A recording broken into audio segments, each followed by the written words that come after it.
everybody, and welcome to episode 89 of the I Rock Knits podcast. My name is Corey Eichelberger, and I am coming to you from a snowy Victoria, Minnesota, where it is about 29 degrees outside. So I've seen lots of people out walking this morning. We had bitter cold weather last week, but it did warm up a little bit today, so that's awesome. I go by I Rock Knits everywhere on the internet, and I Rock is just Corey spelled backwards, which you all know by now if you've been watching for a while. As you will soon find out, I am still coughing a bit. When I irritate my throat by talking too loudly or too much, I get this little tickle and I cough. So for those of you that don't know, I was diagnosed with COVID on January 10th. My first symptom was severe rib pain. On Thursday of that week, I came down with rib pain. And you know, I've been having a bad back. I've been working with a physical therapist with my foot, and I just felt it back here, right? Not under my chest at all. And it was just tight. And I said to her on that Thursday afternoon, after I'd been at knitting group, my ribs just hurt. And so she said, well, we can, work on that. And then Friday morning, I woke up with sore throat and a little runny nose and a cough. And I thought, oh no.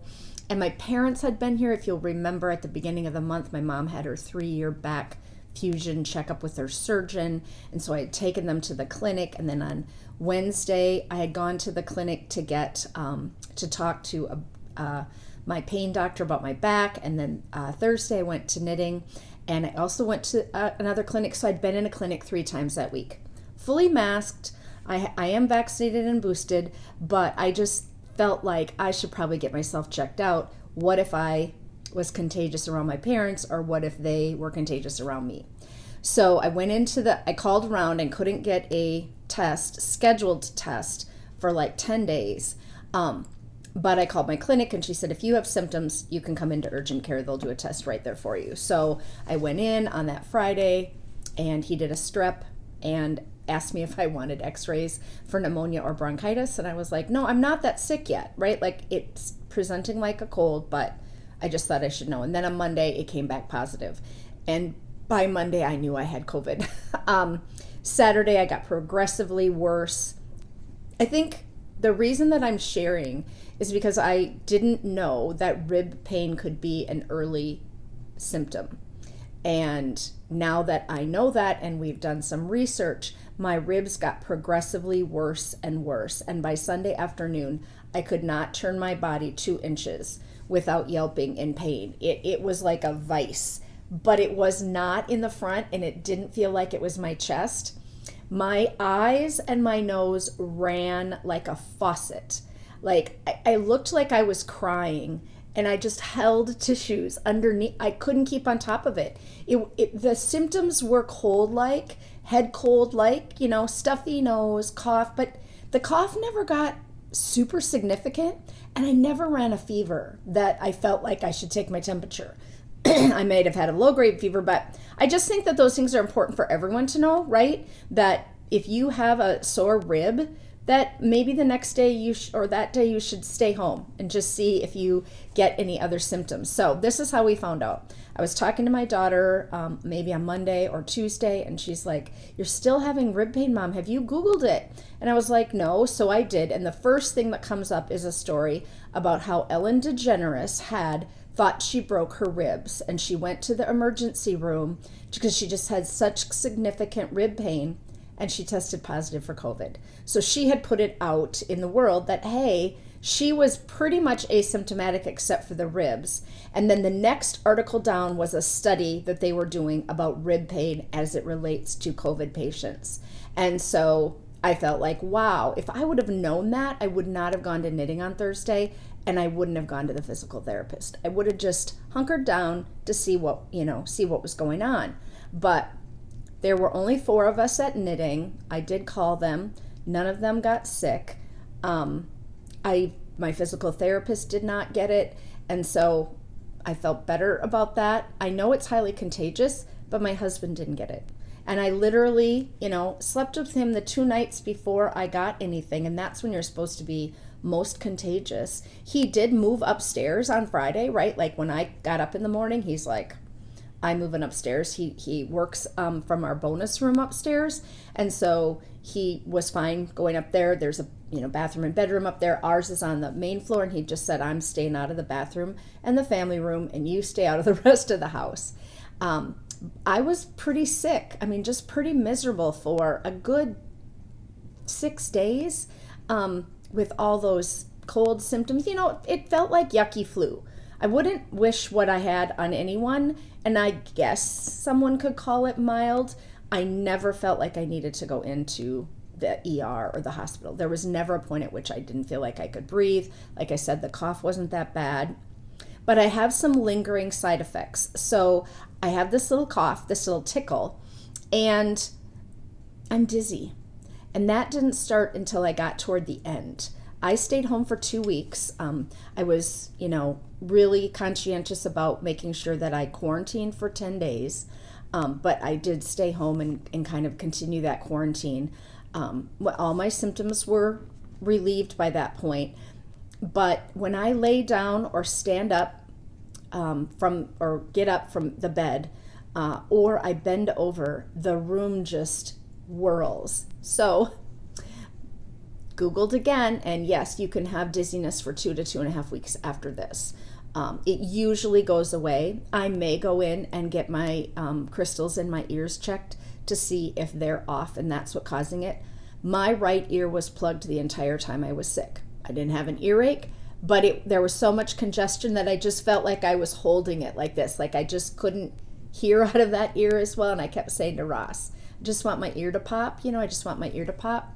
But that was about it. But that is why I did not podcast, because I did have this kind of leftover cold and runny nose, and then I grew a giant cold sore on my bottom lip, which I tendency to get when I get a virus and also when I get stressed. So I just want to tell everyone that I am currently feeling fine. I don't feel like I'm going to have like long-term effects, but it wasn't fun. It really, if you don't have 2 weeks of your life to give away, keep doing everything you need to do to stay safe. I know other people, and Ross may have gotten it. I shouldn't have said he didn't. He didn't go get tested. He never had any symptoms. He never got anything. And he really quarantined. So we're assuming he just didn't want to go in and get a test or schedule a test because they seem to be so busy here locally, right by us. You can drive a long way and get a test, but when you're sick, you don't feel like you want to drive an hour, 45 minutes over to the airport or whatever, to go through to get where they have less line and more availability. So he just didn't. He said, I'm shutting the door upstairs. I'm staying upstairs. He would come down, cook a little, go back up. So we're just assuming that he didn't get it. He thinks he had COVID 2 years ago, prior to the whole pandemic even starting. He was in New York City the month before we all got shut down, February, and he came home and was ill, just did not feel well at all. And Ross never gets sick, he never gets cold, he's never had the flu, he doesn't get anything. He's missed 2 days of work in 35 years of working or whatever. His mom's the same way, they never get anything. And so for him to be sick at that time was really rare, and he just really did not feel good for several days. And so he thinks that he may have had Delta because he came out of the hotbed of New York City where he had gone to several meetings in big buildings. So he may have some antibodies from that. What I'm being told by my doctor right now is that I have 90 days. I have 90 days where I wouldn't get it again, most likely would not be. And so the only good thing about having it is it takes away that fear that you're going to get it, right? Like I don't have that fear if I go to the gas station or I go to the grocery store, run an errand, or I cough, that kind of thing. It's that relief of that, worry about getting it, just has kind of been taken away from me. And I am teaching in March and April, and so I feel kind of good about the fact that I'm not going to be stressed. The events that I'm going to with are vaccination required, masked, and or negative COVID tests for depending. So I just feel okay now. And I was at sweater camp this weekend. So I was in Stillwater on Friday, Saturday, and Sunday. And a number of the people that I talked to there have already had COVID too. And then they felt like they could go to sweater camp because, I would say a lot of the people masked. So I had a wonderful weekend. I do go to the retreat for free because I bring my sweaters. So I brought 62 sweaters over to the event. I brought all my sweater designs, my personal ones, as well as the Knitwords collection. And in the hotel, they set up a room that people could come in and get inspiration. They could try on my sweaters, and that was open all 3 days. And then I manned the room off and on. They have a few volunteers, so I could go in and sit and be with my friends and listen to the speakers. And then they would shut down the little camp store. They had a camp store and another conference room. And it's right on the St. Croix River, Stillwater, Minnesota, for those of you that don't know. I'm going to put in a video at the end of some of the things that we saw on the sites. They were having the world championships for snow sculpture. So they had teams come in from all over the world the weekend before, and they sculpted these beautiful, beautiful things out of snow. And then the temperatures got bitter cold, so they froze, so they were really still intact, and those were all set up right along the river right outside our hotel. And right where the lift bridge comes over, there used to be a lift bridge because the bigger boats that would have to get through, they would have to lift the bridge, but that is no longer a working bridge. They built a new bridge, which I also have in the video. So that's a pedestrian bridge, and it's lit up at night with Christmas kind of light, like twinkle white lights all the way, so people can walk it at night. It was just stunning. I never would have said that I needed to drive across the city to go see snow sculptures, but absolutely seeing them in person was amazing. And then they light fires, and they have them lit at night, and so there were just lots of people in town, lots of people. It's a very quaint, small river town where there was a lot of logging done. There's a lot of history. There are Airbnbs. It's a wonderful place to visit. So I have some more things to say about that as we go through today, but I was gone, and I do have some yarn purchases that I'm going to show you. I don't usually share yarn purchases, but for some reason this morning I was like laying them on the table so that I could share them with all of you. What am I wearing today? This is my Strokkur sweater, and this is the sweater of the week this week. Because I didn't podcast last time, I have so much to tell you. I have 2 pages of notes. Because I had been keeping things in the folder, and when I went in last night to take a look, I was like, oh, it's going to be a long one. So I just thought I would just wear this today and tell you a little bit about it. It's by Ysolda Teague, and I knit it in a heavier weight yarn, and so I had to do some modifications, but the bottom and the sleeves of the sweater are from my Owls sweater numbers. So I used the Owl sweater numbers because that fits me really well. And then I just adjusted to put this yoke on that sweater because it was the right weight of yarn, that kind of Aran to chunky yarn. And this is Ella Rae Superwash Chunky.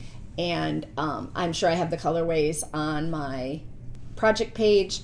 It's really a warm sweater, and it took me 3 years to find a shirt or a turtleneck or something that could go underneath it that would coordinate. I carried a piece of this yarn. Maybe I've told this story before. I carried a piece of this yarn in my coin purse in my wallet for 2 or 3 years, literally, trying to find something in this color that would coordinate with it. And I used to wear just like a maroon burgundy little mock turtleneck underneath it, but I kind of wanted a contrast. I am a turtleneck girl. I like a turtleneck in the wintertime. They don't bother me. I don't have a problem with that. So Strokkur, I will put the information on the screen, and it's just a really nice warm weather sweater, and I kind of like the pop of color. I had more green and more of this orange to do an entire sweater in, so stay tuned for that coming up. All right, audiobooks of the week. Well, of course, I listened to a lot of audiobooks because I was down for the count. So I have just a ton to share. So I think I'll try to do them very quickly. The first one is Crossing to Safety by Wallace Stegner. It is a classic novel. It came out in 2009. I did listen to it on my Libby app. and it is the quiet yet stirring tale of two couples that meet during the Great Depression and form a lifelong bond. And it had a little bit of suspense, not in a criminal way, but in a way of like, what's going to happen next? Like, what's going on? Like, what happened here? How did that happen, right? So it is just a really dramatic narrative, but it had been, I bet I've had this on my bookshelf since it came out. And it won a bunch of awards and is a super popular book. And I had the hard copy for many, many years on my book list pile. And so I finally got around to reading it. And I did enjoy it. The next one I read is Daring Greatly by Brene Brown. You all know her well as a kind of a motivational speaker. She studies shame and kind of personality stuff in Texas. That was good. I just didn't like it quite as well as her other one I read, but I would still recommend it if you like to learn about kind of psychology and behaviors and stuff like that, why we behave the way we do. So that was good. Then for book club, we have read a bunch of books by Lisa C. And I read The Island of Seawomen, and that is about the divers and the women who learn to hold their breath for long periods of time so that they can dive and bring up, pearls and fish and shells and that kind of thing. It was fascinating. It was also one of those books where I learned a ton about the culture and the times and how the daughters were expected to follow, but the men in the culture do not work and they stay home and take care of the children. True story. So that was fascinating and interesting. The women are the ones that are known to have this, but it is very dangerous what they do. And so that was an interesting book to listen to. The next one I read was The Secrets We Keep by Kate Hewitt. This was really good.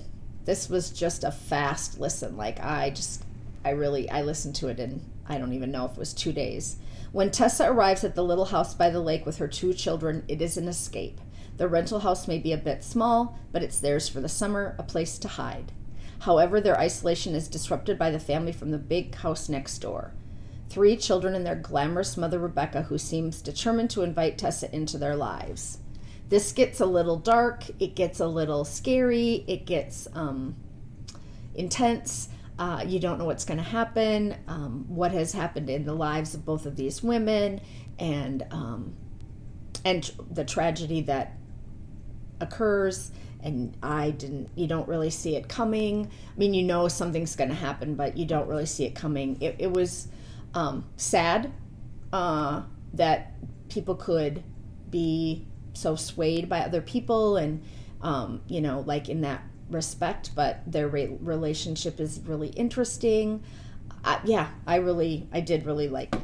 And then my number one pick of these 5 books that I just finished when I was on my way to sweater camp was called Delicious by Ruth Reichl, and it was fantastic. Just loved it. So I have read Ruth's other books, Garlic and Sapphires, and there's another one, and they're kind of memoirs. And going into this, I assumed it was her newest memoir, and the original sentence at the top of the page says, "In her best-selling memoirs, Ruth Reichl has long illuminated the theme." And that's what I read, and so I made that assumption. And then once the story gets started, I was like, I'm not sure that this is a memoir. And I went back and read it, and that sentence continues on, that this is her newest dazzling fiction. So it was a story of food in New York City. Billy Breslin has traveled far from her California home to take a job at Delicious, the most iconic food magazine in New York, and thus the world. When the publication is suddenly shut down, the colorful staff, who have become an extended family for Billy, must pick up their lives and move on. And the characters are amazing. They're really well developed. There are a lot of quirky characters. The job that she has is kind of answering the phone calls of the people who call in whose recipes have gone astray. It was not like a lighthearted romp. It was deep, well written, just moved you forward. Highly recommend. Go pick it up at your library. Listen to it on Audible. Her writing is incredible. Really, really enjoyed it. Let's quickly talk about 2 finished objects. I finished the blanket. I finished the blanket. I finished the big ass blanket. Sorry about the swearing there. Stevie's blanket. Last week I just barreled forward. I had measured it at 52 inches. I felt like it should be longer. I did 4 more inches. And I just decided I could not spend any more time on it. Like I had just been, pumping it out. I was knitting for it on 2 hours every night trying to get more length added. And so it was Kiley's birthday last Thursday. She turned 25. She was kind of bummed that she couldn't have friends over, do something with her friends with COVID. And so we took them out to dinner and her college roommate showed up. And so we kind of surprised her. Stevie had a plan in the afternoon, and then he had a plan for the weekend. So we went and ate at the St. Paul Grill, which is exquisite, really nice place. Fancy, but just excellent service and excellent food. Just really good. So that was our treat for them, and I gave him his blanket. I had knit a new hat for Kiley. I knit her the Christina hat, so that's another finished object in a teal colorway, so that will be posted here. And then I had knit a hat with Lavender Lune yarns a while back, and I gifted that one to Maisy. I held mohair double with that, but it was in my little pile of things that I could give away for gifts, and it was just really nice to see them. And I don't think Stevie really realized what a big commitment that was for me to knit a blanket. Like, he doesn't know a knitter, and I was telling Ross in the car, I bound off in the car on the way to the restaurant. And I had kind of planned that's what I would do in the car on the way and then weave in those 2 ends. And so I said to Ross, this is like a huge project. It's kind of like when you finished your Trans Am. And he was like, well, not really. And I was like, yes, really. I'm like, you worked on that for like 2 to 3 years. I said, I cast this on in June of 2020. I said, granted, I didn't work on it the whole time like he did, but I said, how many stitches do you think is in this blanket? And I knew that I had cast on 181. It was in my project notes. And I knit 56 inches, I think, was the final total. And I think I got 10 rows per inch, something, I don't know. We did some math. And he's like, I don't know, 100,000. And I was like, well, it's not 100,000. So that spoils your whole thing, right? When someone overguesses your amount, right? So I did the math. 60,000 stitches were in that blanket, and I knit every one. So then Ross was telling Stevie at supper, Corey thinks it was, as big as my car project, and they were kind of laughing about it. But then he held it up in the lobby before we went home, so I would have a picture of him holding it, and he's got it held up, and it does touch the ground. It isn't as wide as like a twin. I just made it kind of a one person lap blanket that you could pull up and still have it cover your toes. And I do think it will stretch quite a bit once he starts using it, because I just kind of sprayed it and laid it out a few nights ago to let it sit and then measure, and I just decided not to throw it in the washing machine. I think they probably will. They're almost all superwash yarns, but I just didn't want to wait for it to dry. I just wanted him to have it, so I explained all that to them. Anyway, so he got his blanket, and it's off my list. But I loved knitting that. I liked having something that was just 2 stitches over and over and over, right? Knit one in the row below, knit one in the row below for inches and inches, and then I just striped it. So I may cast on another with scraps. I have scraps. I have so many scraps that it might be fun to do a really bright colored one, like take all the brightest colors. I did blues and greens and purples for him with a little bit of rust. And for Kiley, I did all the pastels the pinks and light purples and light blues and mint greens because that is her palette. And so now kind of what I have left over for scraps is a lot of bright stuff. And I held it double with that white, but I was thinking maybe I could hold it double with like an orange or something and buy a cone. Except I have a huge cone left, so I probably won't do that because those cones are not cheap. You know, I don't know how many skeins of yarn come on a cone, I should remember, but it's like 10, you know, if they're just gigantic and they're super heavy. So I did wind yarn off because I just didn't, when I went to knitting, I was knitting on it and I didn't want to have that cone in my bag. When I'm sitting at home, it's fine to have it sit on the floor, but it's super heavy. So anyway, 2 finished objects, just got those off and I thought I would finish my Waves of Change jacket at sweater camp this weekend, the body, and I didn't. So let's tell a little story here about that. This is my Waves of Change jacket by Denise Bayron, and it's super popular. I am knitting it out of Barrett wool in the red and white stripe. They also have this in gray and black, maybe. It's hard to get because she runs out of it. They do have investment and shipping availability issue. You know, they're a small company, so they don't have backstock, and backstock, like they sell and then order more and sell and order more, I think. And so you have to kind of watch for it to come up on her site. But I happen to get enough skeins of this to get to make a sweater. And so I've been kind of sitting on it, and then I don't know, a couple weeks ago I saw that someone made their Waves of Change jacket, and I thought, oh, it's the right weight, that would be perfect.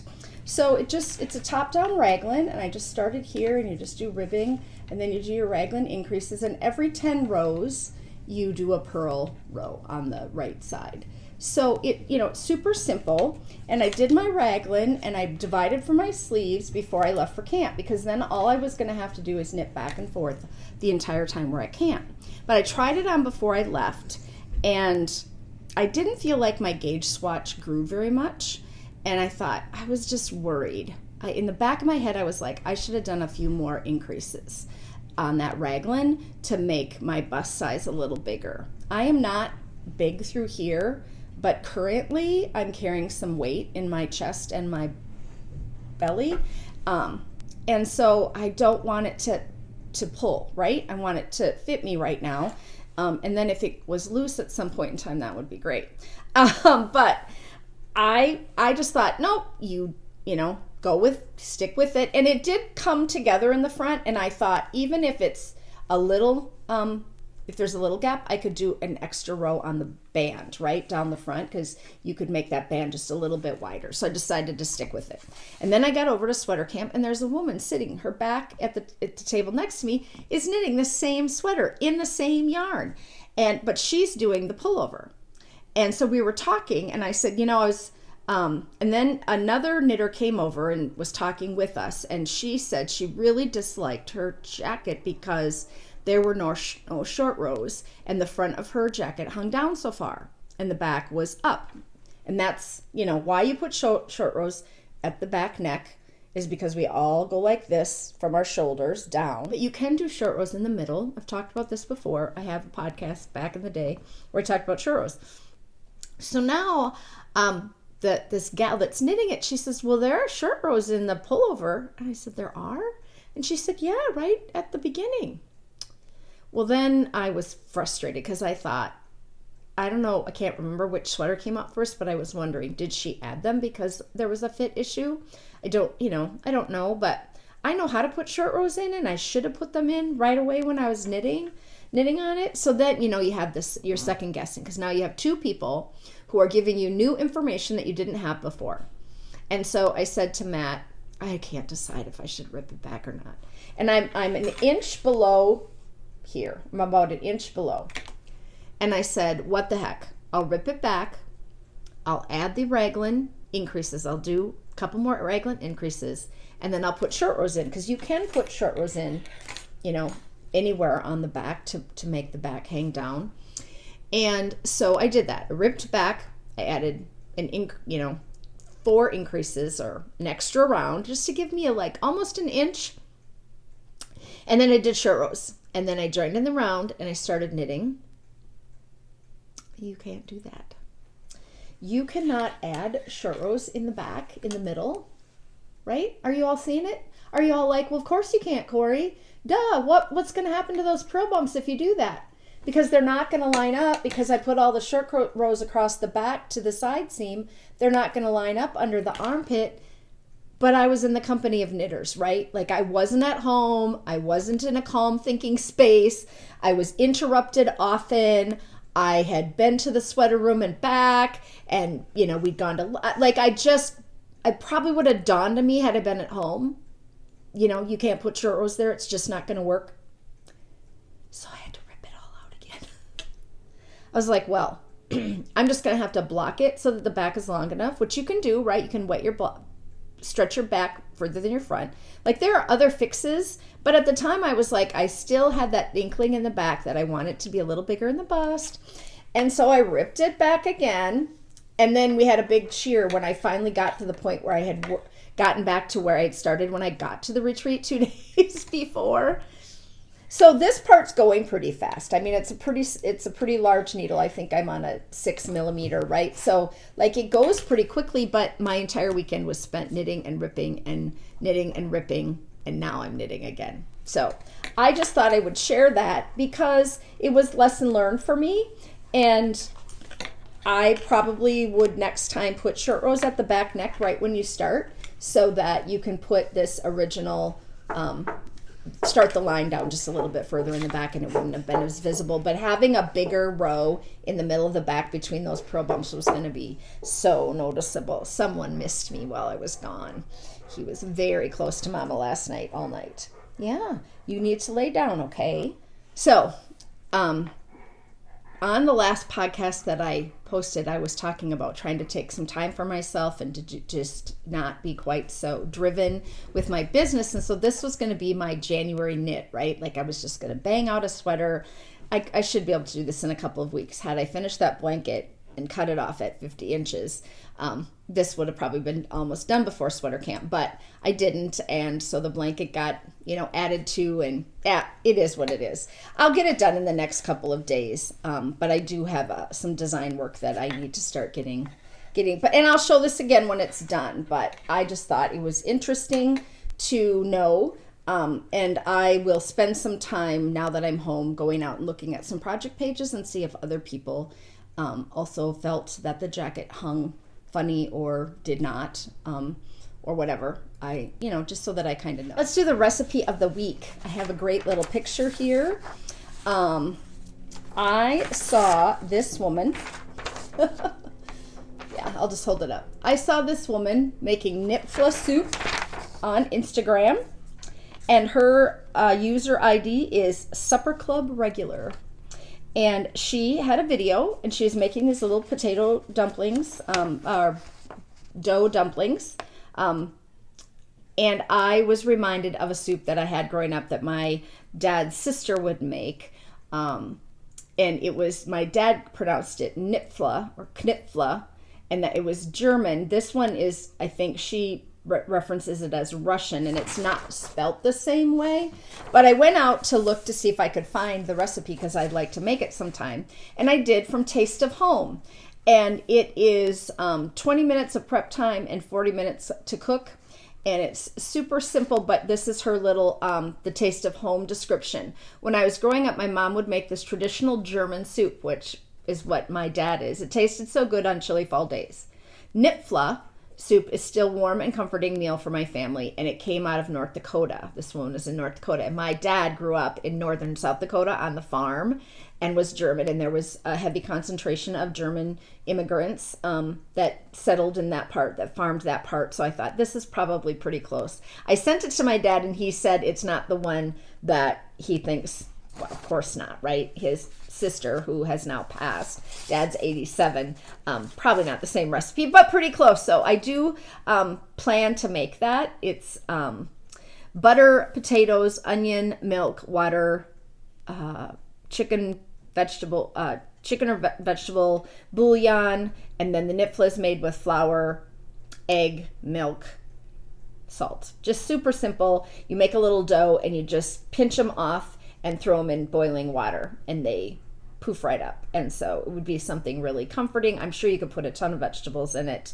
But yeah, I'll put it on the Ravelry group under the recipes. So if you're interested, or if you have a Knoephla soup recipe that you already make or know of, then maybe you can tell me about that in the comments, because it was just a memory for me and then memory for Dad. And he said he and Mom had made Knoephla a couple weeks ago for dinner, I think. So that was kind of fun. All right, let's talk about some things I saw on the internet, because boy, have I been feeling like I'm seeing all kinds of stuff. First up, boy, are there some beautiful socks out there by this heinikkidesign. And I went to her website, and you need to go to her website and look. So I've linked it in the show notes, which will be on Ravelry and in the down bar below. But she makes these knee-high socks with themes. And this one is fruit themed. Isn't it cute? And she has a holiday one, and she has one with cherries all the way down it.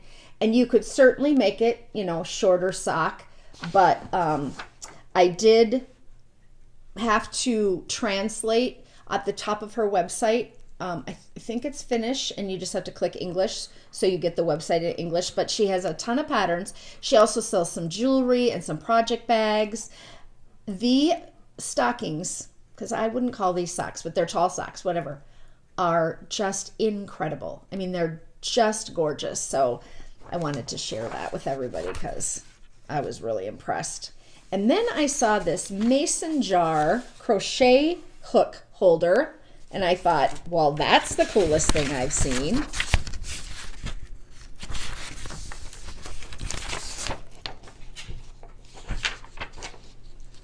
Look at that. You crochet a little lid for your mason jar, and then you can stick crochet hooks, but pens or pencils, right? Or double pointed needles through the top, and put a little yarn in the bottom. Isn't that cute? I don't crochet very well, but I could also think I could make a knitting one with yarn over knit two togethers in the top of the, you know, up there to have little holes for it to stick through. So this is by Reichl Choi, and it is linked in the show notes. I just thought it was so clever. I love stuff like that. Anything knitting themed, and you've got me. Okay, then I saw a post on Instagram that the app for Etsy is not very phone friendly. And I was kind of unaware. I guess I always go to my computer to use Etsy, but I know they have an app, and I have searched before. But here are the details. You cannot download digital files off of the app, which is super annoying, because when you're on your phone and you get that confirmation download email, Etsy immediately shifts you into the app, which is annoying, and they should change it. So here's the hack. Open up your browser on your phone or your desktop and log into your Etsy account, and go to your purchases, and then scroll to find the pattern, and then download the file so that you can get it on your phone. You can't get it, like if you buy a pattern from me and you want to read it on your phone, if you're in the app, you can't read it. And I just was unaware. Now maybe Etsy will get that upgraded and fixed at some point, but that's the way to, like, if you want to, I reference patterns on my phone all the time. I go, I just need the cast on number, or I just need to know how many inches to work for. And then I'll go to my phone and look at that, anything in Ravelry. But for Etsy patterns, you cannot do that. So I just wanted to share that if you would go into your Safari or whatever your browser is and go to Etsy that way and find it in your purchases, you could download it, take a picture, do whatever you wanted, and then you would get your pattern on your phone. I got a purchase. Look at this. Anybody guess what this is? It's a bowl. Those are little magnets. Isn't it cute? Stitch markers, tape measure, chibi needles, spare yarn. They have them in 2 sizes. It is printed, right? It's one of those, they have one of those digital printers where they can just make things, and you can get them in multiple colors. So I just thought it was so cute to sit out. It can house just about anything. It comes from the Etsy shop You Shouldn't Panic, and at $15. They have a bigger one, a much bigger one that's more expensive, but this one, and it took a few weeks to get it here. I tried to order a couple for Christmas presents, and they were behind in doing the imaging or whatever, the printing. And I got an email that said this will ship on whatever, so I knew when it was coming. But it's just plastic, super lightweight. I just thought it was so cute. I wanted to share it with everyone. Now you'll all go over and buy one. Tell them that I sent you. Okay, next. I found a new hat to knit, and I had taken a picture of this on Instagram, and it wasn't named, and I didn't know what the name of it was.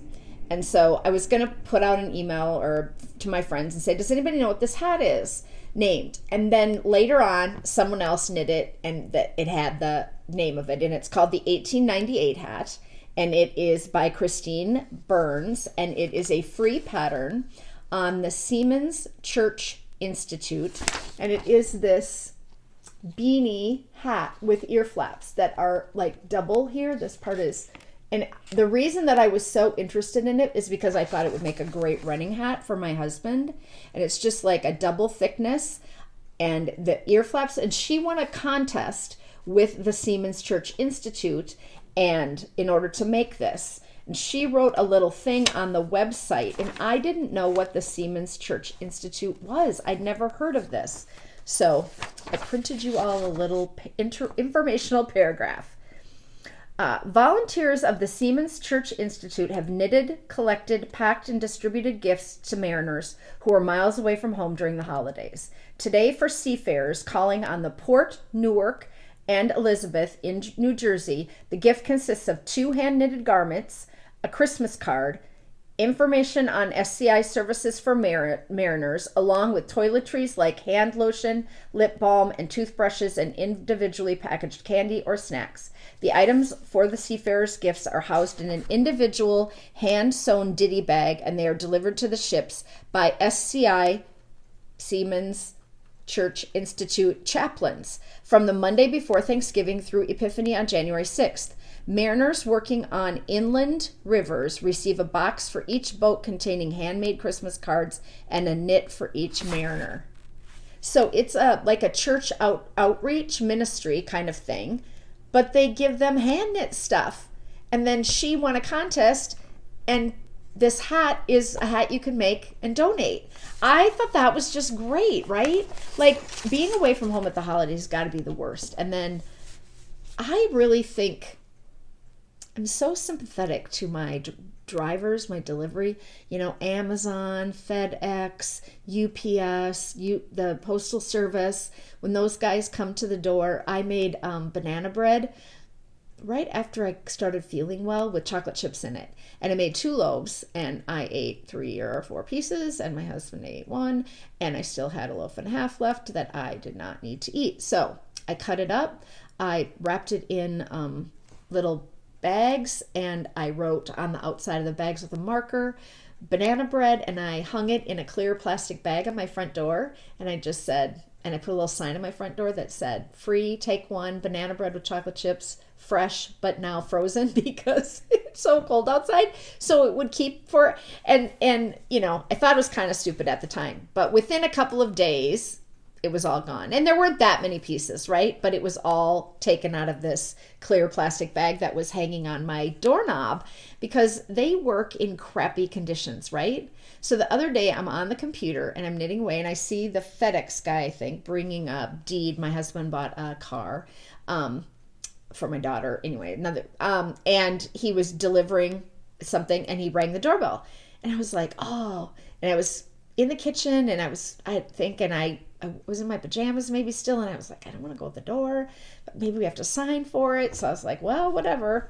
I mean, I'm fully covered, but it seems weird. So I went to the door, and he was already back down the driveway, and I thought, oh, he just dropped it. So I opened the door, reached out, got the package, and he goes, the only reason I rang the doorbell is because your banana bread was awesome.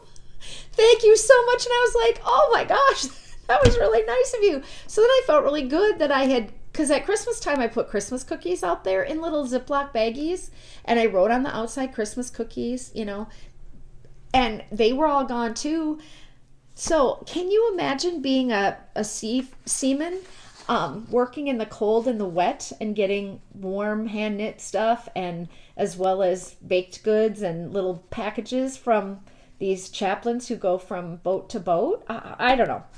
I thought it was great. So anyway, you can go to the Seamen's Church Institute, where that pattern is available for free. And 1898 hat, if you Google that, it will take you there. If you Google it, if you put it into Ravelry, it tells you that's where you go to get it for free. So it is on Ravelry too. So you can get it, you'll be able to find it. But I also have a link in the show notes for you to see the Seamen's whole site. Thought it was pretty cool. I have another place for you to send hand knit hats. So someone posted on Instagram that this organization was in need of hats, scarves, blankets, and gloves. And it is for the homeless Native American population in Rapid City, South Dakota. And they have a little thing I'm going to tell you about. When camp first started, we set up 7 teepees to keep our relatives warm and provide a safe place to sleep. As camp has grown, weather has gotten colder, we have switched over from teepees to canvas army tents with wood stoves. The teepees were a great start in milder weather, and because they aren't made like they used to be, we had to adapt. We now have 4 large tents built on insulated wood platforms with 2 wood stoves in each that can house up to 25 people per tent.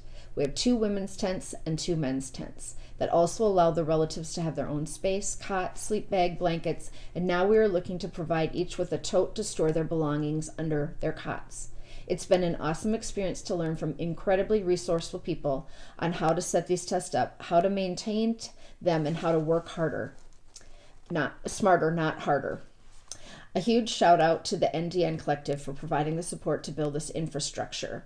And so I have a PayPal account, I have a Venmo account, and I have a website as well as an address.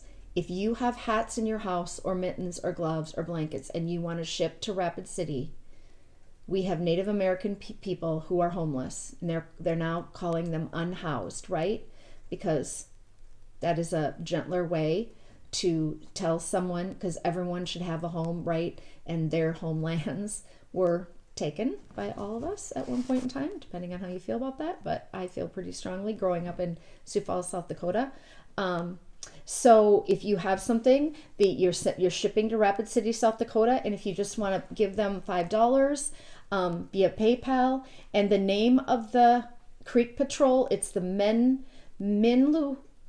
Minluzahan camp, and you can just Google that, and there's a website, but they have what they call a Creek Patrol who is trying to keep them safe, because as we all have been made more aware too, our indigenous populations are also being threatened, and women are being taken and murdered more often than any other population. So I always have a couple of hats in the back drawer, and I just think about them being outside and living in these tents.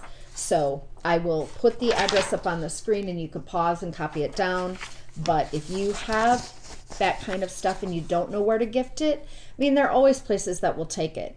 But this just spoke to me, and so I wanted to share that a bit. They also have an Amazon wish list. So I have linked to that too, and you can click on it and you can buy them something that they need, like one of these totes to keep their stuff in. One was a cell phone charger. One was socks, I think. Just some things that they need specifically, and so that they have an Amazon wish list for those items, if that, makes your heart empathetic in any way. So there you go. Okay, did I go over everything? I'm going to hit that in a minute, and I'm going to hit that later. Okay, what have I been watching? I've watched some really good stuff, so I just wanted to share it with you. Knitting and Netflix, right? I watched that movie Tick, Tick, Boom which was that semi-autobiographical musical based on Jonathan Larson's life. And he wrote the play musical Rent. 525,600, right? And it's the story of him, and he dies at a very young age, like 35, and he never sees it make Broadway. He tries for all these years to get something on Broadway, and so it's just really good. It's called Tick, Tick, Boom. Then I watched a show called Clickbait on Netflix, completely opposite end of the spectrum. A family man, Nick Brewer, is abducted in a crime with a sinister online plot. Those closest to him race to uncover who is behind it and why. And I literally, every episode was a little scared, a little freaked out, a little like, what is happening next? And you think you know, and you think you know, and then the next episode you're like, oh, now I know. And then it is so twisted. It's like, it's kind of like a murder mystery that is so twisted that you don't know what's going to happen. Fascinating, really intense storyline. Really, I thought, well done. I watched it in a couple of nights. I just kept hitting the next episode. It's like a season. Yeah, not my kind of show. Not what I would normally watch.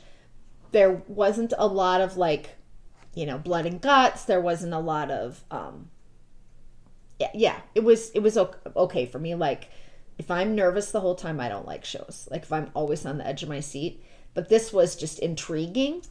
And then I watched Afterlife. Have you guys watched Afterlife? I don't really love Ricky Gervais. I think his comedy can be a little naughty and a little dark. This is so good. It is so good. Set in the fictional town of Tambury, Afterlife follows newspaper writer Tony Johnson, whose life is turned upside down after his wife dies from breast cancer. He contemplates suicide, but instead decides to spend his life punishing the world for his wife's death. So there's dark comedy, by saying and doing whatever he wants, regardless of how it makes other people feel. Although he thinks of this as his superpower, his plan is undermined when everyone around him pities him and tries to make him a better person.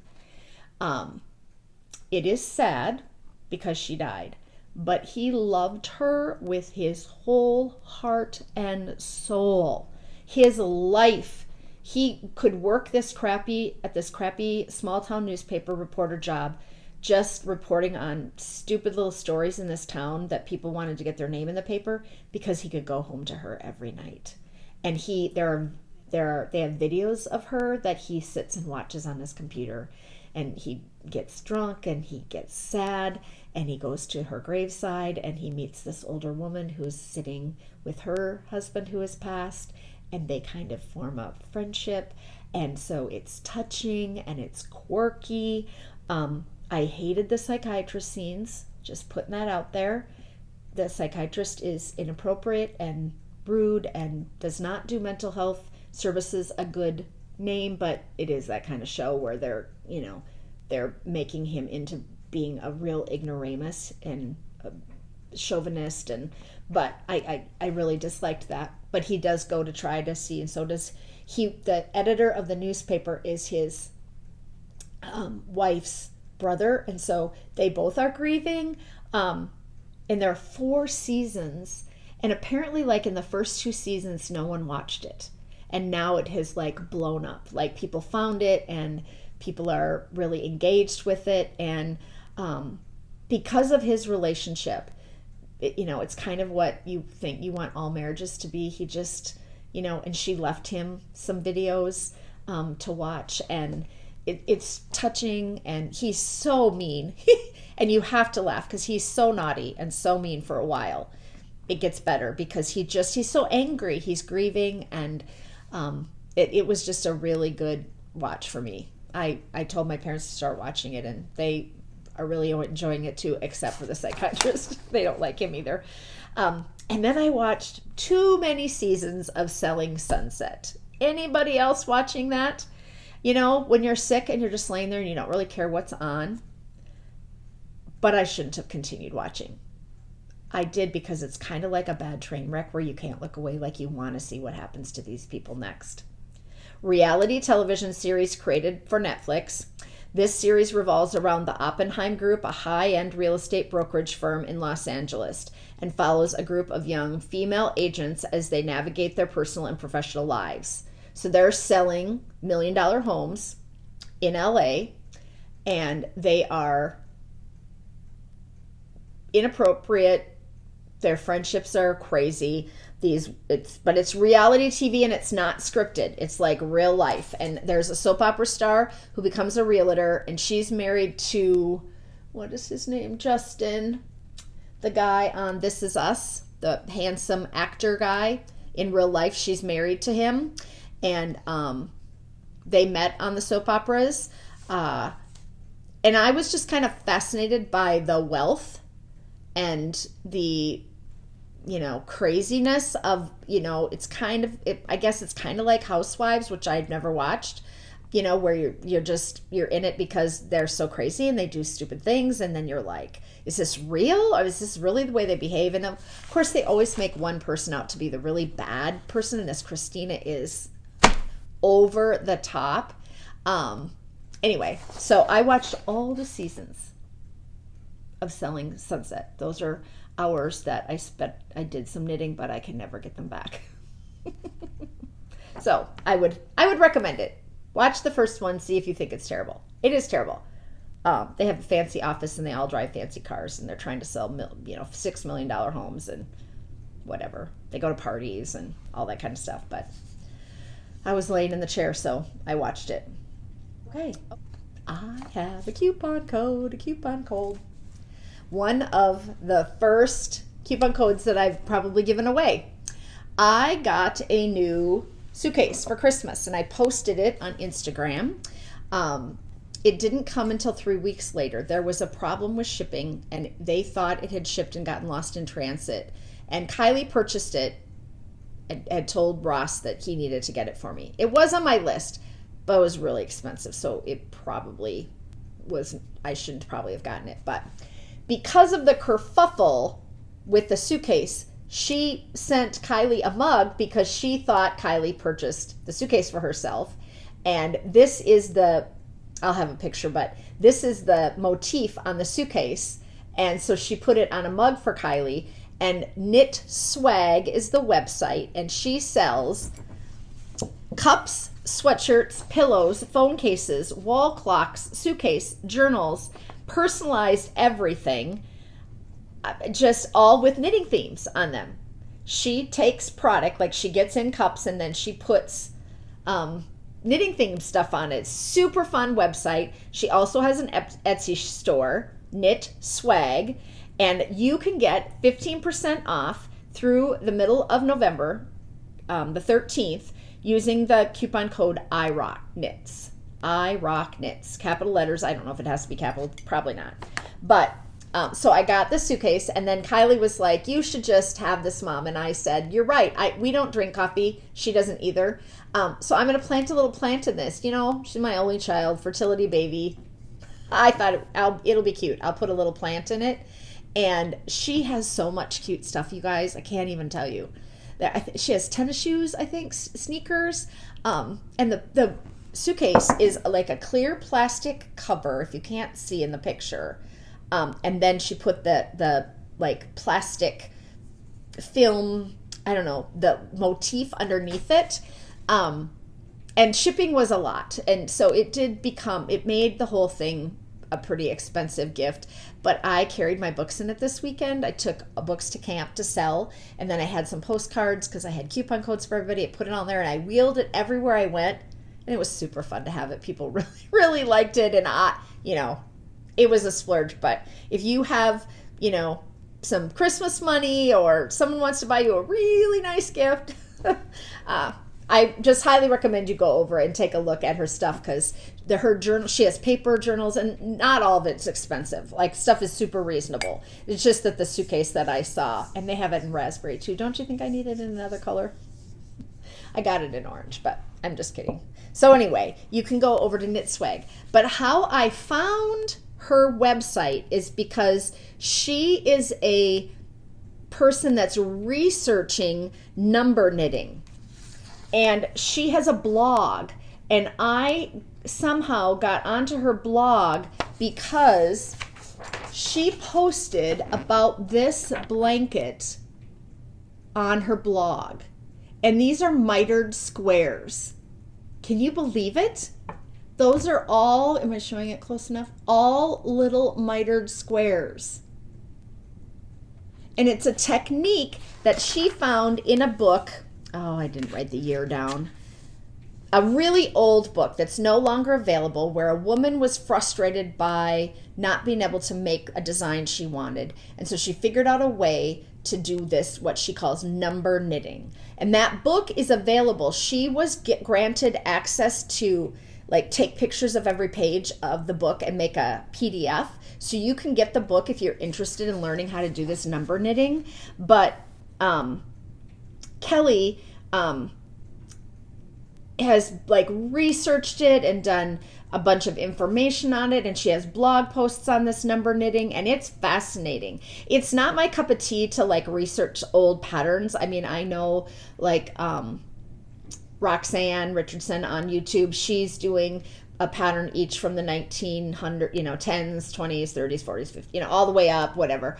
And that's just not my cup of tea, that vintage stuff. But this was fascinating to me. That blanket, I clicked on that blog so fast. I was like, what? How is that made? And then that's how I found her shop. And then I saw the suitcases, and then I put it on my Christmas list in December. And so that's how I found the whole thing. So I have a link to the knitswag blog, as well as the number knitting book in the show notes, if you're interested in taking a look at how that blanket was made and how you can make mitered squares in a new and unique and different way than a traditional mitered square. Just fascinating that people, can do this kind of stuff and learn that kind of thing. It's not where research and vintage is not where I sit, but I am fascinated by people who can take a look at that stuff. Okay, let's quickly show the yarn I bought. Just going to show it real fast. I have a huge pile on this side of the table. So the first thing I bought was this bag, and I already wound it because I was going to knit it right after Christmas. I bought chunky, bulky yarn from Christina at Chelsea Yarns. This yarn is so cute. And I bought a red and 2 speckles, and then I got the red pom-pom. And I am going to knit these. I knew it wasn't coming in time for me to knit it for Christmas, but I thought over Christmas, if we're traveling stuff, I could cast on chunky hats. I almost took it to sweater camp with me, but then I decided I really want to do that sweater, which was the wrong choice, obviously. But these will go into my hat box for gifting next year. One might be for me, and then they work up so fast. And there is a hat pattern. So if you need the cast on numbers and the decreases, there is a hat pattern out there for using Christina's chunky yarn on Ravelry. So I got that.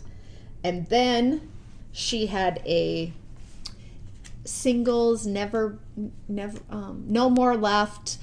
These are the last ones, whatever that kind of sale is, right? When the yarn dyers get down, they're like, I have 2 of these and 1 of these and 6 of these, and I'm just putting them up because I'm going to clear out my shelving or whatever. So I went over, and I love her DK, and so I got 2 tweed in the DK, so I can do socks. This is called Beet Juice, and I got 2 DK in Cranberry Cream Pie. So it's not red. If I hold this up next to it. Yes, there we go. It helps if you have something next to it. It's maroon. It's very, it's like a deep maroon, but then it has some white in it for the cream, just a little bit of white in it. So I got those 4 DK skeins to put in my stash. And then at sweater camp, of course, we maybe I'll tell that part now. So when we went to sweater camp 2 years ago, before the pandemic, in January, we went to Stillwater, and we were in upstairs, kind of a wedding venue space upstairs above in downtown, above in an old historical building, and it was a little dark. They had to bring in some lights that when we got there, because and the space was a little tight, and so that's why she moved it this year. But while we were there, she zoomed in people from around the world. So we didn't have classes to take. Everyone was present for about a 45-minute talk from these different people. And we got to hear people from all over because they were zoomed in. Well, this was prior to anyone like being like Zoom knowledgeable, right? Like that, we now all know about Zoom, but she was doing this before. She didn't have to pay the speakers to come. They could zoom in. She used an owl in the middle of the room, if you know, that's like a shape that has the camera lenses around the top, and it can swivel and see everyone in the room. So if someone's talking, it'll pick up, it's voice activated, and then that person's area will come up on the screen. And so she had an owl, so like people could raise their hands and then they could stand up and ask a question, and then the person that was on Zoom could see, you know, the person that was asking the question. I mean, it was brilliant. It was just, I think we saw 2 speakers a day for 3 days. I think we saw 6 speakers. So this year she did the same thing. She had 2 speakers a day. And so the first speaker was Amy from Bien Aimee in Paris. And she has shut her in-person store, her retail store, and she is just dyeing yarn, and they moved to a new space. And she gave us a tour, a behind-the-scenes tour of her new space. It was so cool. Like industrial sinks, massive amounts of yarn being dyed. I think there were at least 4 or 5 people working at the time that she was walking through. All these tall guys who were squeegeeing out yarn and putting them into big tubs, and then the spinning room and the labeling room and the twisting room. It was really cool to see. And so she has a new base, and it's called Corey Worsted. And I knew that, and I have wanted some because it's not my name, it's Corydale, but it's close to my name, Corey. And she talked about her new Corey worsted base. And I went down to the shop. They had a little shop. And I went down and I looked at it. And it's really pricey. When a yarn store has to buy yarn from Bien Aimee, it is already marked up from Bien Aimee because she had a shop. And then the yarn store has to mark it up so that they make a profit. So you're probably better off. I don't know. Maybe it's the same price. I just wouldn't think so. Anyway, so I didn't buy it. I was just like, you know, you need another sweaters quantity, like not. But then there was a girl, I'm going to call her girl. There's a woman at camp who came into the sweater room, and she had on this vesty poncho thing, and it was kind of in this colorway. And I was like, what is that? I love it. And she's like, well, I made it a lot smaller because it's kind of supposed to be a poncho with a cowl, and I didn't do the cowl, so that's why it looks like a vest and it fits me, but you can probably make it in a weekend. And I was like, I'm going to make that, right? So I will put a picture in here of what it looked like on Ravelry, and it has 31 inches of positive ease. Like, it's a big poncho. And then I'll try to cut off the head of the woman because I don't want to, and just show what hers looked like, because it looked like a vest. And she just attached it under the arms a little bit. Now I'll probably attach it down further. So then I went back and bought this yarn because hers was in a color that was just so close to this. This is Yellow Brick Road, but this yarn is all dyed on gray. So this yarn, when it gets to her, is gray, and then she puts the dye on it. So that's why it comes in like kind of a deeper, more tonal, right, put up, because she's not dyeing it on bare yarn, cream yarn. It's the actual color of the sheep. So I ended up buying that. Long story, but super excited. And then we talked to Courtney and Kelly of Kelborn Woolens. We're out in the east, kind of the East Coast area, and they spoke 2 years ago and were everybody's favorites. They're super funny. They play off each other in a really funny way. They're kind of self-deprecating. It was kind of like a song and dance. And people asked why they don't do a podcast, because they would be super, super popular. But Kelly just had a little baby, and the baby was there. And so that's why they're not doing a podcast, because they're dyeing yarn and they're super busy. But I knit my up north cabin set with Kelborn Woolens, so I'm pretty familiar with them, and they have some new new yarns out, new bases out, and so that was really fun to hear from them. Then we talked to Cindy at Lina magazine, and she sneak peeked a couple of things from the new issue that's coming out, so we did talk to her, and she was very interesting to hear from. We also heard from Gudrun Johnston of the Shetland Trader. She wrote a new Fair Isle Shetland book recently. I saw it at Rhinebeck in the fall, and I've heard her speak before, but her mother was a knitwear designer, but also had a co-op of women who knit sweaters back in the day that they would sell from the Shetland Islands, so that was interesting. And then we heard from Carita Collins of Neighborhood Fiber Company, and then the last one of the day is we heard from Francis Chester of Cestari Yarns, and he was the absolute best. He's an 86-year-old man who runs this yarn mill in Virginia, and he had never done a Zoom before, and they practiced with him, but he lives in the Shenandoah Valley, in a valley, and they struggle with like Wi-Fi and stuff, so the first 5 to 10 minutes they were trying to get him to set up, and they're trying to get him to push the video button, and he's like, I can see you and hear you, and we couldn't see him, and so they somehow they put up a screen picture of his website, and then we just heard him, and he had a great connection, better than some of the others. It's just hard when you have 100 knitters in the room and not everybody turns their Wi-Fi off, and then they're trying to load in, but he was funny, and he talked about his love of his yarn and how he has the best sheep and the best yarn, and he went back and told us the history of the kings and the Spanish Armada, and people were just laughing, and he was so cute. He was just, and he kept saying something to Carly, and she was just cracking up, and she was trying to ask him questions, and he just wanted to keep telling his story, and we were all in love. Like, it was the last event of the last afternoon. I wasn't going to stay. I was kind of ready to go home.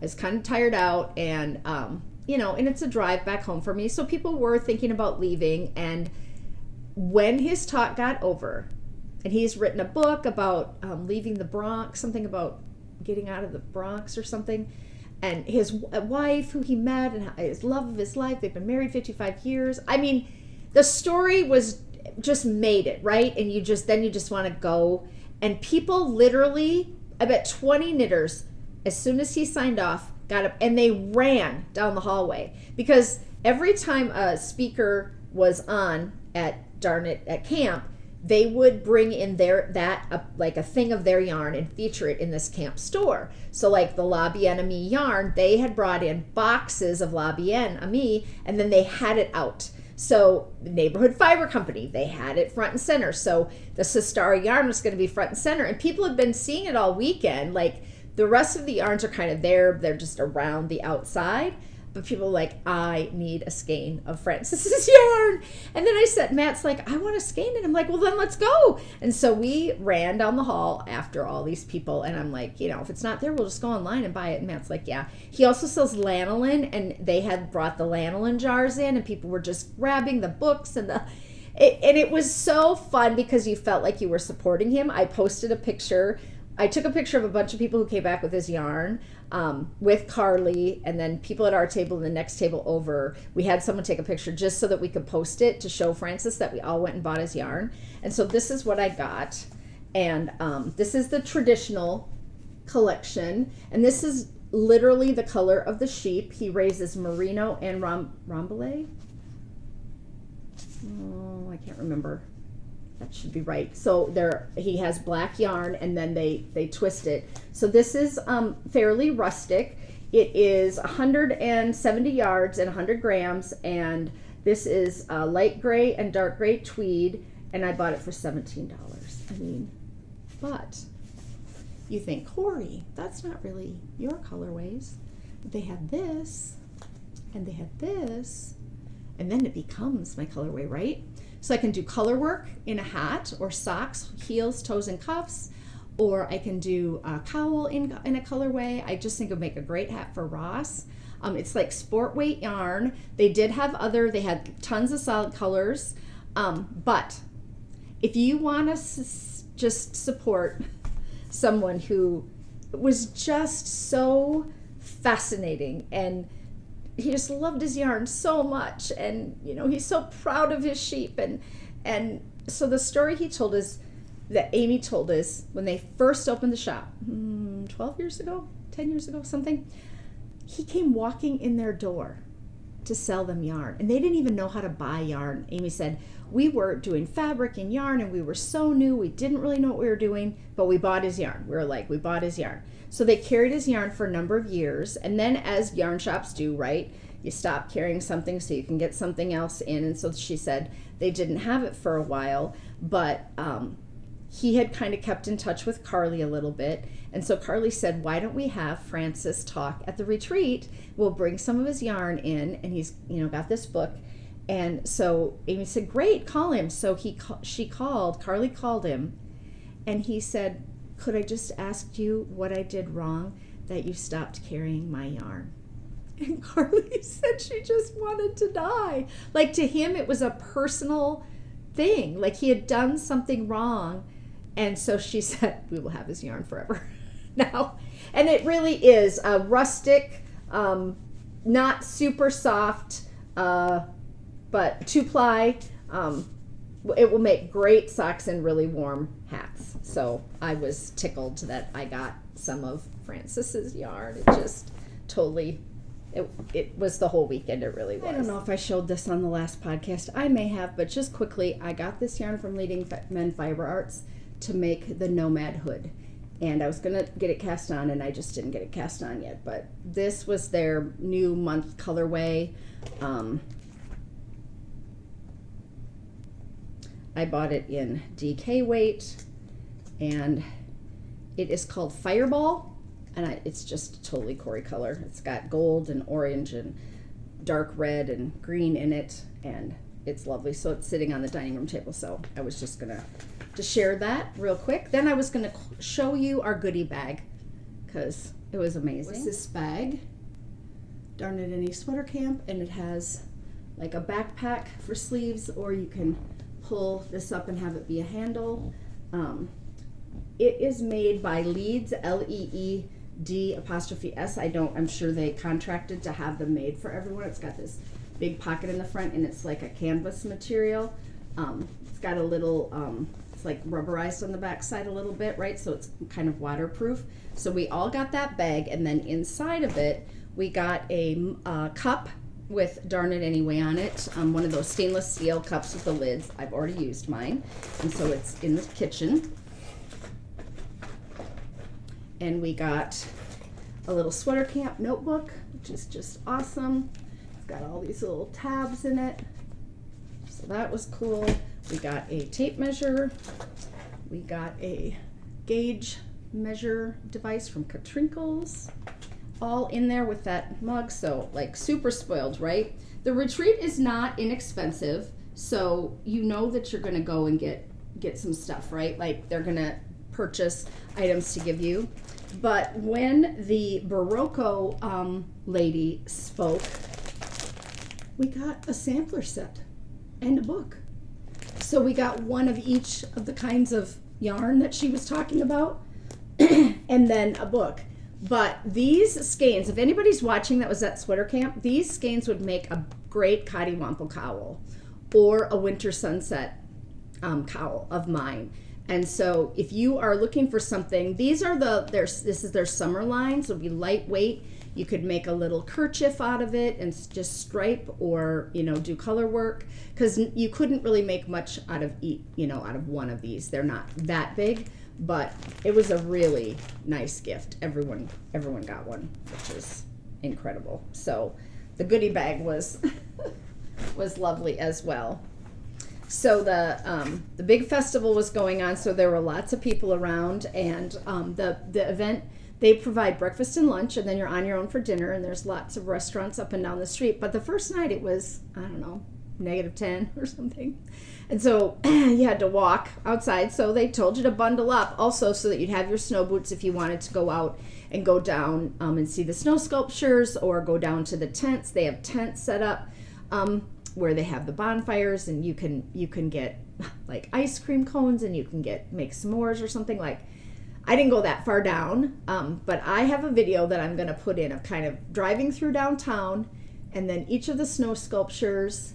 What else did I video? The bridge, just so you can kind of get a feel for what it's like.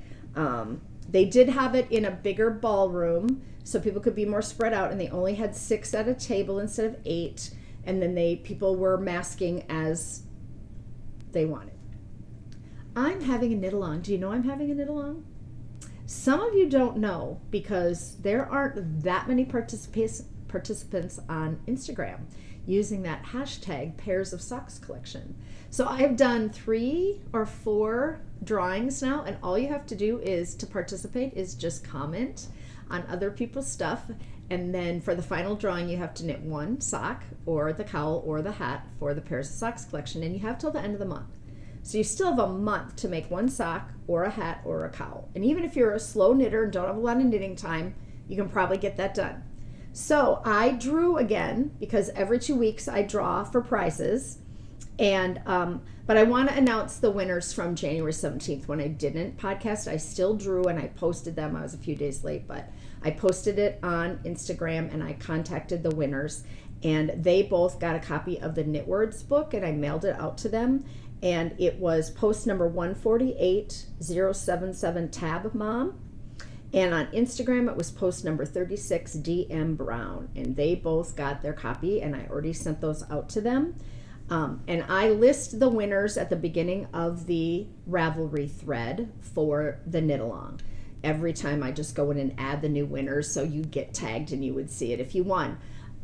If you have not joined yet and you're interested in joining, all you have to do is go to the Ravelry group and make some comments about people's socks that they're posting. Put up, you cast on yours, put up a picture. You finish the leg, put up a picture. If on Instagram or on Ravelry, I draw from both places. I use the random number generator. But we only have I don't remember how many, 33 or 40 posts on Instagram, and I've drawn from that thread several times, and it's the same women posting their socks, and so they're going to win the prize because there are no other people to give the prizes to. But dear friend of the podcast, Sandy, sent me 11 bags to give away for the knit along. So some of you have got to go out and enjoy the knit along. So I'm going to show them real quickly here so you can see. This is one of the bags. Look at how cute that is. It completely opens up. Isn't that cute? So one winner is getting that. And then the bags that are going up this week that I will be shipping out, the 2 winners are going to get this yarn bag, which she put orange on the bottom, and it's this kind of vinyl material. Super cute. I have 2 of these. The first person that is getting this is WKH25, and that is Wendy Gillette out of Wendy out of Gillette, Wyoming. And so Wendy, I need your address and your first and last name. Email it to me at irocknits@gmail.com. And then the second winner that I drew was Stephanie, and she had already won. And I thought, well, I didn't say anything about you can't win twice, but I don't want people to not have a better chance. So I will give Stephanie a prize, but I'll also draw again to get another one. So Stephanie, you are getting this bag as well. And she won one of the first times and she is honor crowned. And so give me your address and first and last name, and I will get that out to you. And then the last person that I redrew was Wendy. So now I went to Instagram to draw, and I drew DM Brown again. And I was like, well, now I had 2 of the same. So I was like, okay, I'll give DM Brown a prize, and then I'll draw again. So I did another random number generator, and DM Brown won again. And so I'm like, screw it. Danielle, you're getting a bag. because you won and you won and you won, and you are knitting all the socks and you're posting all the socks, and I know that you're knitting every day. I know what your story is and what you have going on, and you just deserve to be the #1 Instagram supporter of the Pairs of Socks Knit Along. So people, get out there, because I have a ton more bags. So let me show you. I'm giving away this bag and this bag. And look at, she found rocking chair fabric because of iRock Knits, my logo. So she made rocking chair fabric, and then this is rocks on the bottom. Brilliant, right? Here's another one. I'm going to keep one for myself. I already have 2 of these. Here's giant tote bags that she made with red and white, and they're so well done. There's a zipper pocket on the inside. Sandy, she knows she went way overboard. I mean, she paid for the shipping on this, and then all the fabric and the time it takes. Oh, can't believe it. I'm still have more. Like, and here's another rocking chair one. So, and it's great because it's themed for the Knit Along by iRock Knits, the Pairs of Socks. So I have all those to give away. So I have another drawing coming up mid-February, and then end of February I will draw, and then the Knit Along will close, and I'll do the final, and those will only be people that have a completed sock or pair of socks or mitten or a cowl, that final drawing. So another thing I have to give away is a little pack of I gotta remember how to say this, you guys. Milaroshi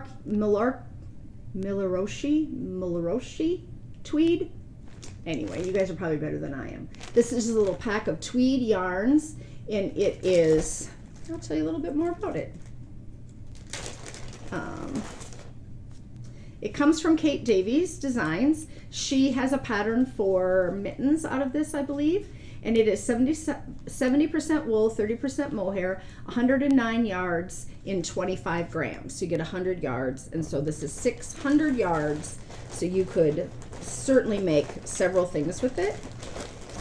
And then last weekend I was looking for some needles, and I found this little envelope, and I had put my signature needles in an envelope a long time ago because I don't use them. I am a wood girl. I thought I could be a metal girl. I can't be a metal girl. These are 2.25 double pointed needles for socks, and there are 1, 2, 3, 4, 5, 6, 7, 8, 9 of them. So maybe I'll split that into 2 pairs. And then this is a US 4 24-inch, beautiful, expensive signature knitting needles, but I will be drawing for those in the Knit Along next month. And then I have one more bag. I think you all have seen this one, but I have an extra one more bag to give away. This one. Do you remember this bag? Yep. Quilted knit stitches. Beautiful. Bottomed.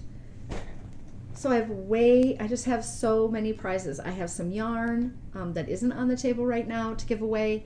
You really need to go out and knit a sock or a hat or a cowl. You really do have time. Knit the small hat. You can knit the smallest hat and gift it, right? We've got places to ship them to, right? So you could knit an adult small hat, adult medium hat, get it done, and you could gift it and still join the Knit Along to get these prizes, because honestly, it's craziness how much stuff I have to give away. The table is like literally this right below. So go out and join that Knit Along. The hashtag is Pairs of Socks Collection. Pairs of Socks KAL on Instagram hashtag.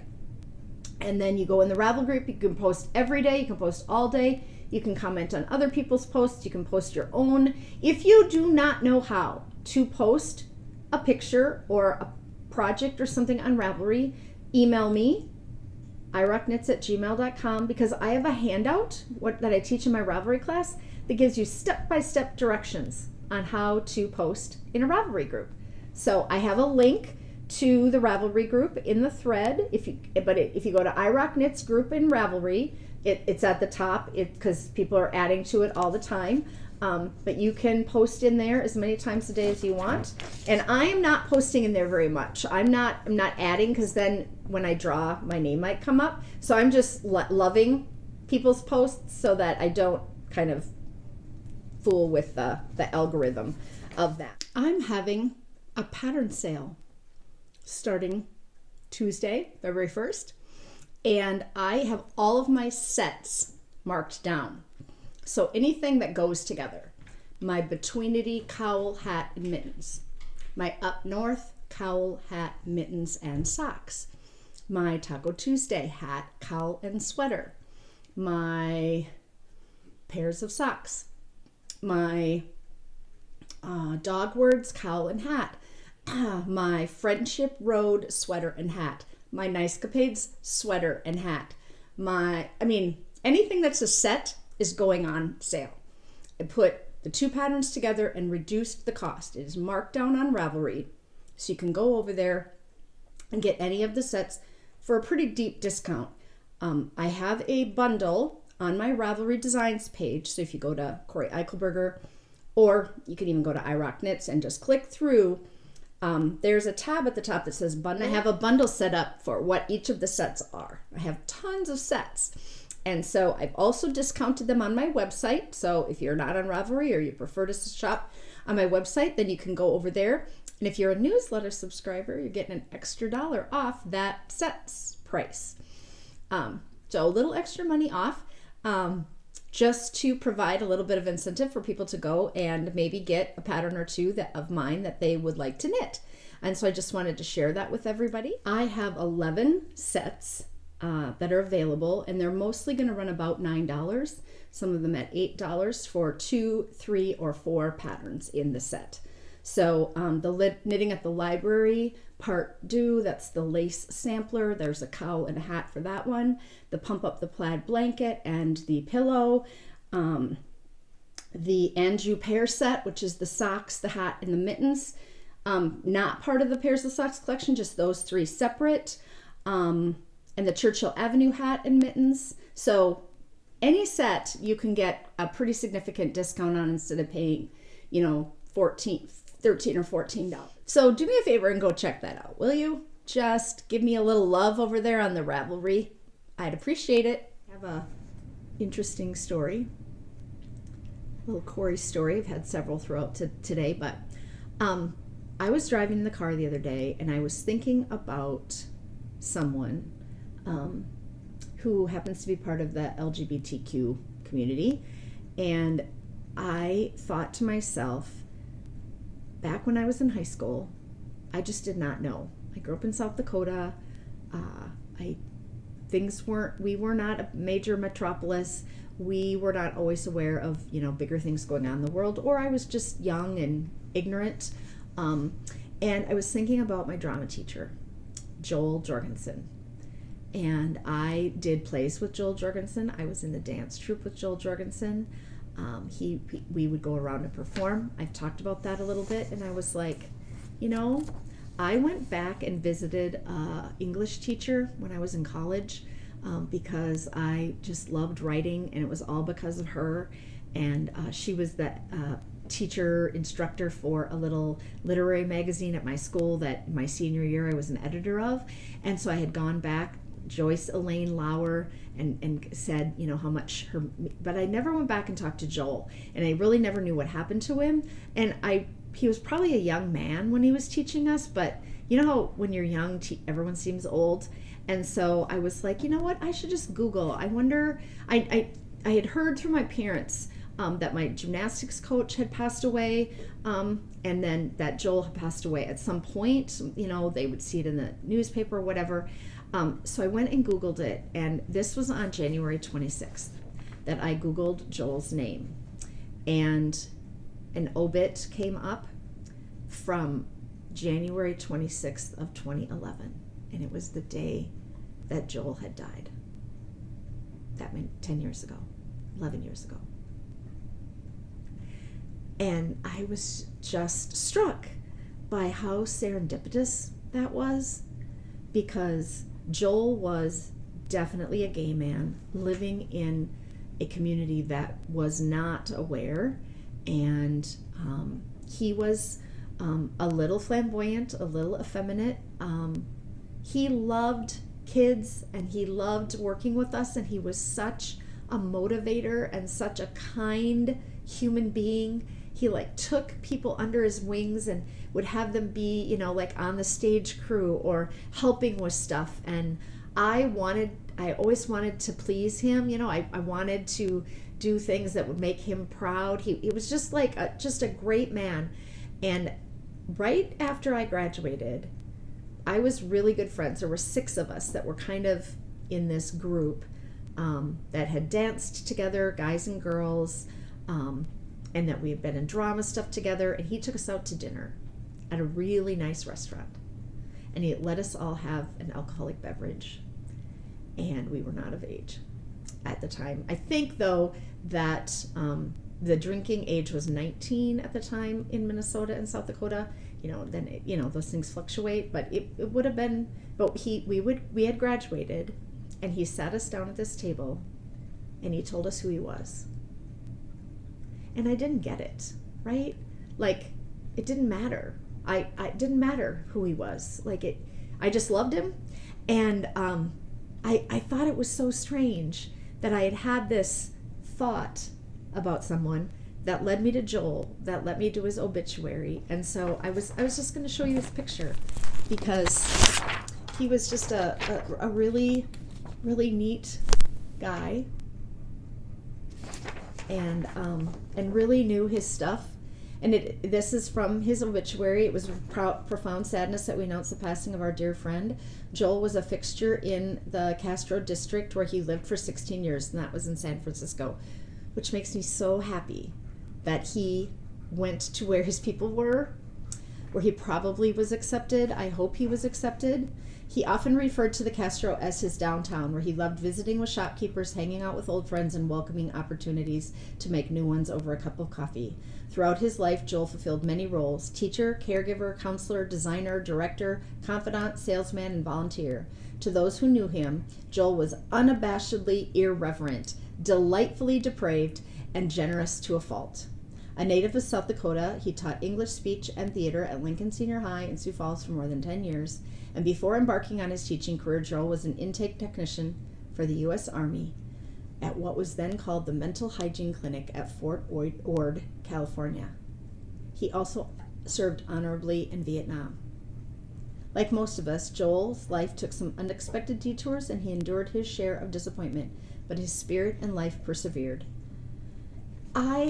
He served in the Army, and he worked in a mental health clinic, right? Like, all those wonderful things that I didn't know about, that I am so happy to know about now as a grown-ass woman who now understands the real struggle that people that are part of that community go through. So, as a caveat to this, my senior prom, a boy that I went to junior high and high school with, wanted to bring another boy to prom. This is in 1979. There were not gay people out in Sioux Falls, South Dakota. And the school was in an uproar, and he was being pushed by what we now call the LGBTQ community to make a statement, to be out there, to say that it was okay. And we all thought he was ruining our senior prom. And his name was Randy Roll. And I had known him for years. He had dated in junior high or liked one of my girlfriends. And he came to our senior prom. And it was horrific for him. They had to have bodyguards. We had to be checked in at the door. All the major newspapers came to our town and were at this small high school Holiday Inn downtown trying to interview all of us. One of my dear friends was secretary of our class, and she was getting just harassing phone calls about how we felt about it and what it was like. And then there were these giant men in these plaid suits with big sunglasses standing all the way around the outside of our, dance floor. And Randy came in with this older man not an old man, but not someone who wasn't a high school kid. And they danced one dance and then they left and they had made their statement and everything went on as planned. But I know, because some of you have told me that you have LGBTQ members of your family, and you know the struggles they go to, or how hard it was for you when you learned that, and your acceptance of that, or how we're learning about it now. And I just had this day on the 26th, right, of these memories that were so, like, I graduated so long ago, right? And then to look at the date that this, you know, obituary came out in the newspaper, that it was January 26th of 2011. And here I was on January 26th of 2022, thinking about Joel Jorgensen and how, you know, he made me the person I was, and how when I went to college, I was much more aware of the community because of my senior prom and what Randy Roll had gone through, and what, you know, none of us thought about what it was like for Randy at the time, right? Like, he was, guys and were going to beat him up, and I mean, it was, you know, just a really, so I wrote it down and I was like, I'm going to tell the story on the podcast because it just was a moment, right? Just a thing for me. Last week when I was out driving and I thought of it, and then I just rehashed all of that time and what it was like. So I just thought I would share that today. I don't think I have anything else.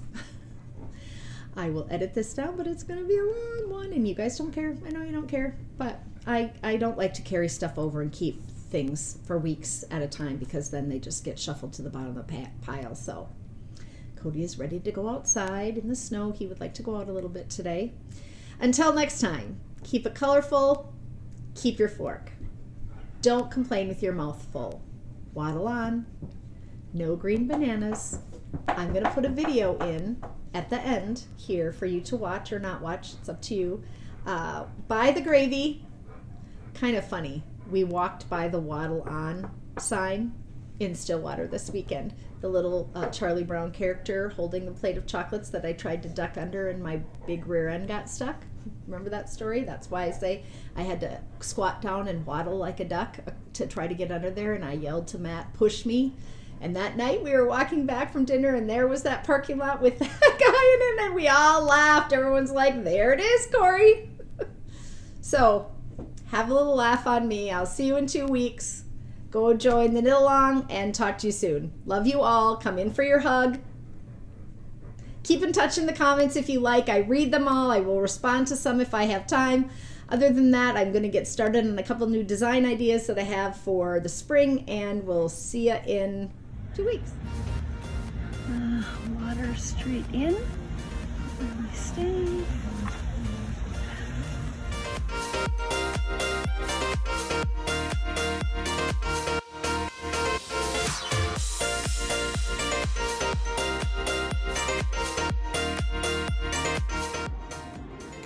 Here is the sweater camp sweater room. We have sweater, that whole table. I'll walk you down.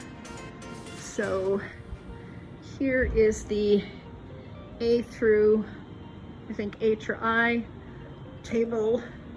We go over here, we get to JKL, MNOP, QRS, TUV, WXYZ here. And these are my designs. The Taco Tuesday sweater, Friendship Road, Add a Girl in 3 different colors here, the Cahoots sweater with the owls, the Nice Capades sweater, the Hoot Nanny hoodie in 3 colors. I have it in purple and orange, and then the Chode Hollow tunic.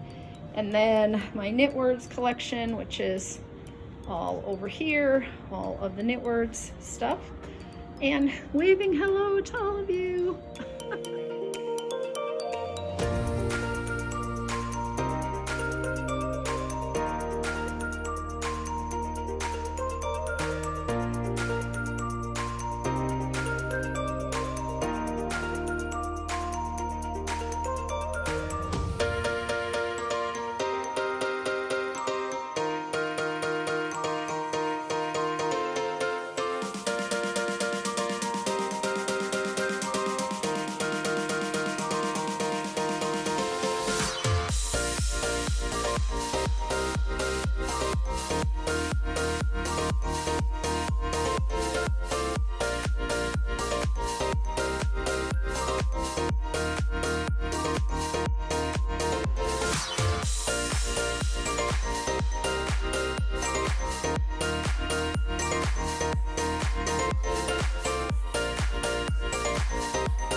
What a perfect sign.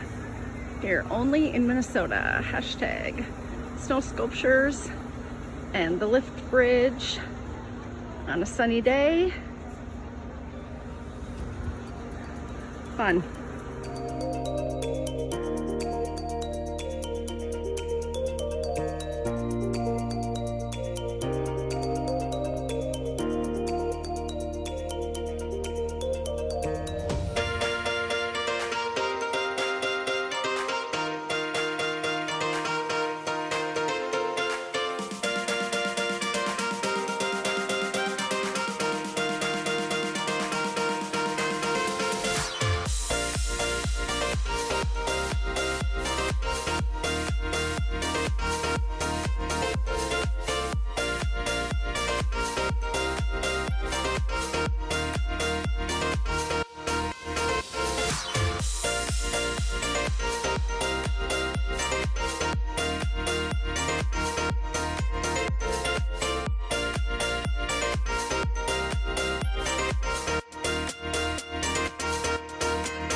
I know there's some glare on the window, but the bridge is all lit up at night, and the snow sculptures are lit at night. So pretty.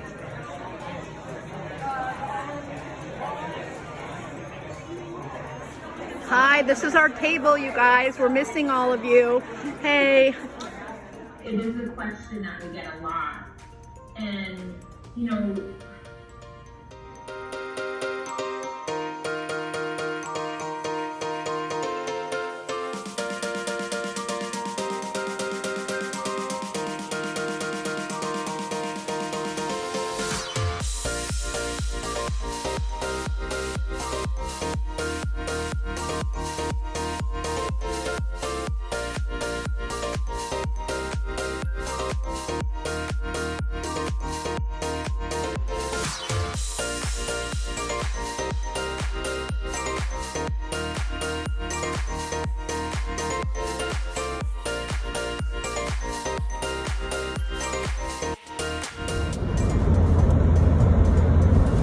the trees, I'm not sure how well you can see it.